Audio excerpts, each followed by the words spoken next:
Well, good morning. It's me, Kenny Polcari. Today's Monday, July 15th, 2024. And oh my God, it's going to be a big week. Lots going on. There's the convention, there's earnings, there's eco data, there's lots of chatter all around events that happened over the weekend and what that means for both the RNC and the DNC. But let's think about it. Here are the things you need to know to get your day started. Well, on Friday, stocks pushed higher.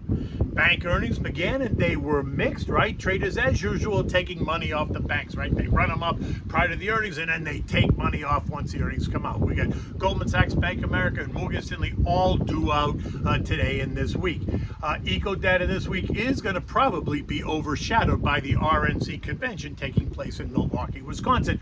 And the Trump assassination attempt does raise the odds of him winning, according to the bettors. And what do we have for dinner tonight? We're having the Jack Daniels chicken thighs. We'll get to that in a moment. So stocks continued to march higher on Friday. The Dow up 247 points, the S&P up 31 points, the Nasdaq gained 115 points, the Russell added 24 points, the transport's up 93, while the equal weighted S&P gained 55 points. Interestingly enough, it was not led by the big banks. Like many had hoped, JP Morgan was down 1.1%.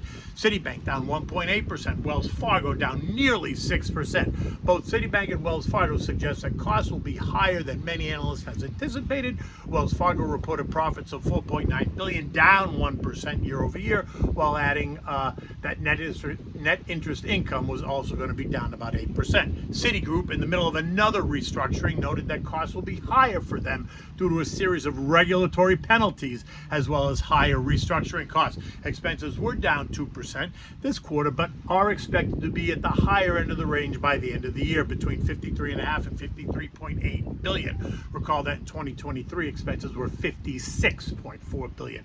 Jane Fraser, CEO at Citibank, noting that the efforts to reduce costs may be a bit more difficult than she had hoped.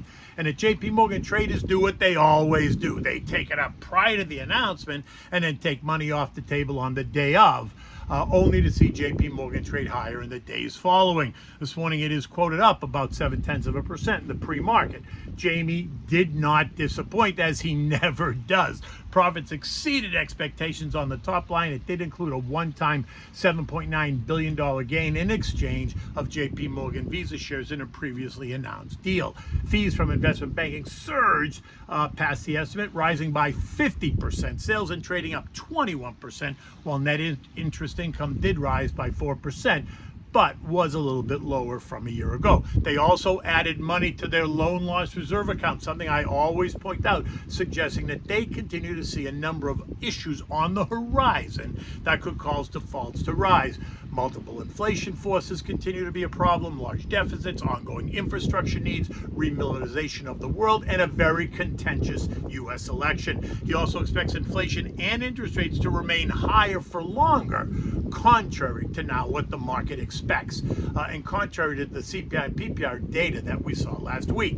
On Thursday, we got a softer CPI report, which ignited the fire and conversation about multiple rate cuts in the latter half of 2024, think September, November, and December. And then on Friday, we got a hotter PPI report, which would suggest inflation at the consumer level is just about to heat up again, just around the corner. But traders and algos appeared to ignore it because it threw cold water on the latest narrative of cuts, and they don't want to hear it. Of the 11 groups in the S&P, only one saw weakness: communications. That was down 0.3% in the day. Remember, it's been an outperformer on the year. We saw strength in consumer discretionary at 1.3%. Tech was up 0.9. Basic materials up 0.9. Real estate and utilities up 0.75%. Industrials and healthcare up 0.6, while consumer staples are up 0.4, and energy up 0.25%. Further down the chain, we saw homebuilders up 1.7%. Retail up 8%. Airlines up 0.3. Disruptive tech, right? Think Kathy Wood's ARC up 2.4%. Semis up 1.3%. Metals and miners up 1.1%. Cybersecurity up 1%. Oil and exploration up 0.2, aerospace and defense up 0.3, and the list goes on. Bonds rallied a bit in the back of that ongoing rate cut story. The TLT up 0.4 on Friday and up 7.8% off the April lows, while the TLH was up 0.25% on Friday and is up 6.4% off the April lows. This after investors chose to ignore the hotter PPI report that we got on Friday. The 2-year is now yielding 4.4%, which is down. The yield is down 12% off the April high of 5.04%, while the 10-year is yielding 4.21%, down 11% off of the April high of 4.7. Oil continues to hold tight in the 80-84 range. This morning oil is flat at 82.20. The weekend assassination attempt on Donald Trump causing all kinds of confusion for the markets. The dollar did firm up, reflecting the fact that he is expected to be a beneficiary, of a Trump presidency. And as we know, a stronger dollar will put some pressure on the commodity complex. Think oil and precious metals. Trendline support for oil is now at $79.34 with resistance at the $85 range. Gold is down $4 at $24.16 an ounce. Again, some of this profit taking after the surge higher last week, and some of it being credited to the firmer dollar. Trendline support for gold is now at $23.65 with resistance at $24.75. Okay, so now we need to discuss the elephant in the room, and that is the weekend assassination attempt of the GOP candidate Donald Trump. A young man named Thomas Matthew Crooks, identified as the lone shooter, took a shot at Donnie on Saturday afternoon at his Pennsylvania rally. While Donnie did get hit, he was not hurt, but there was a victim. Corey Compitore, a husband and father that dove on his family to protect them from the shots. He died a hero, and we should all offer our condolences to that family. 2 other people were also hurt in this event, 57-year-old David Dutch and 74-year-old James Copenhaver, both reported to be in stable condition. Secret Service did take the shooter out, and there are now all kinds of analysis about what failed. How could this happen? Calls for the resignation of Kimberly Cheadle, who was director of Secret Service, are getting more heated by the day. Interestingly enough, calls for JoJo to resign have now basically gone silent. Anyone who thought that they might want to replace Joe and challenge Trump have now reconsidered after this weekend event. So let's see how this plays out, because this will continue to add an element of surprise to both the election and the markets. In addition, we're now in the throes of earnings season and the start of the RNC convention in Milwaukee, Wisconsin today. So it's going to be a busy week. Eco data this week includes retail sales ex autos and gas, business inventories, building permits, housing starts, industrial production, capacity utilization, Philly Fed business outlook, and Chicago Fed. Now, while all this is important, it's going to play probably second fiddle to the convention, as well as to all the chatter surrounding the weekend events. U.S. futures are up strongly this morning. The Dow up 230 points, the S&P's up 25, the Nasdaq's ahead by 105, while the Russell is up 27 points. Headlines screaming that the Trump trade is gaining momentum. Talk of tax cuts, higher tariffs on China, and less regulations on us are the focus. Odds of a Trump win is now exploding. The latest data showing that he's leading JoJo 51 to 49%. And so where are investors looking for opportunities? Well, energy, as Trump wants the U.S. to be the supplier to the world. Crypto, as he's a supporter of the cryptocurrencies. Bitcoin has gone up $7,000 since Saturday and is now trading at 62,400. Financials, as he would push for less regulation, are seen to be a beneficiary. Tech could come under some pressure, as higher tariffs on China could put some pressure on the semis. But if the AI optimism remains strong, which many think it will, myself included, then the semis should be just fine. They may not continue making the gains that we have seen, but don't be so quick to count them out. And while some big asset management firms will trim positions to take advantage of take some gains off the table, do not expect them to abandon this trade at all. Absolutely not. AI will remain the focus. European markets are all a bit lower this morning, down between 0.2 and 0.5% across the board. The weakness being credited to a weaker China GDP report and the Trump attempted assassination. Earnings have also begun across the continent, so we're seeing a range of earnings this morning. Burberry is down 16.5% on weaker sales, etc. They also axed their dividend. Never a good thing to do for the stock. While Swatch Group fell 10% as sales in China are reported to be weaker.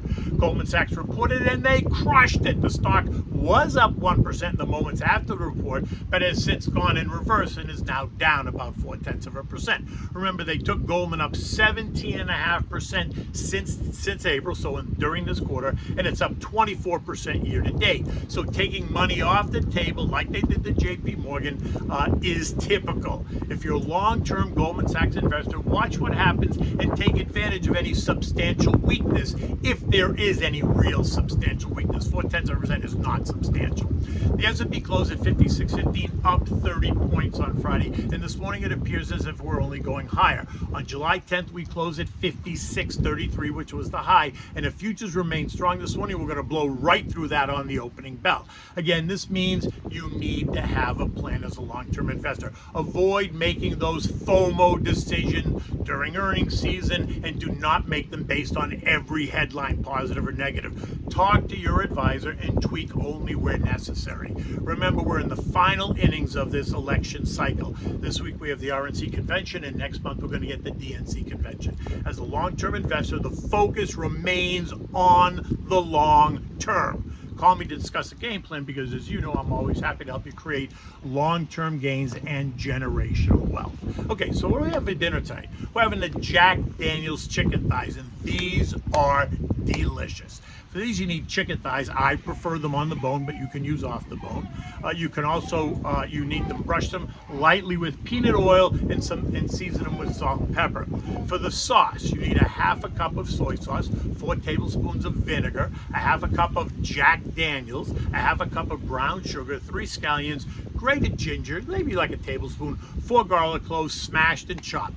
You want to chop the scallions, mix all the sauce ingredients together, and then set it aside. You want to taste it just to make any small adjustments if you think you need to. Now, if you're doing this on the grill, you're going to heat the grill to high. You're going to scrape it with your brush to get it all nice and clean. You're going to add the chicken to it. Careful not to burn. Cook it for about 4 minutes on each side, or until lightly brown but not burned. Now remove the chicken and place it into a metal roasting pan that has the sauce. Turn the heat down to low.